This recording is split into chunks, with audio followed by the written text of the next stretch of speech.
গাজায় যুদ্ধ বন্ধে রাজি ইসরায়েল, তবে হামাসকে বেশ কিছু শর্ত এঁটে দিয়েছেন প্রধানমন্ত্রী বেনিয়ামিন নেতানিয়াহু।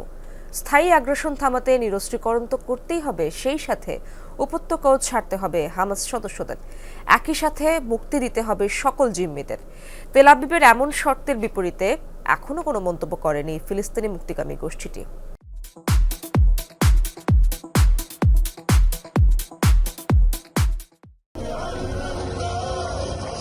হামাস নির্মূলের অজুহাতে গাজায় দীর্ঘ ১.৫ বছর চলছে ইসরায়েলি আগ্রাসন।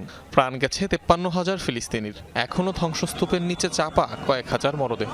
লক্ষ্য পূরণে অনেকটাই ব্যর্থ তেল আবিব। হামাস সদস্যের এই উপস্থিতি তারই প্রমাণ। বাধ্য হয়ে যুদ্ধবিরতি ভেঙে গত ১৮ই মার্চ পুনরায় হামলা শুরু করে আইডিএফ।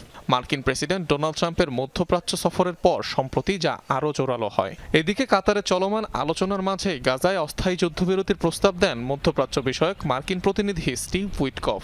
আর স্থায়ীভাবে যুদ্ধবন্ধে আগে থেকেই দাবি জানিয়ে আসছিল ফিলিস্তিনি স্বাধীনতাকামী সংগঠনটি। এবার তেল আবিব জানালো উপত্যকায় যুদ্ধবন্ধে রাজি তারা। যুক্তরাষ্ট্রের দেয়া অস্থায়ী কিংবা হামাসের স্থায়ী দুই প্রস্তাবেই সম্মত নেতানিয়াহু প্রশাসন। বিনিময়ে দেয়া হয়েছে বেশ কিছু কঠিন শর্ত।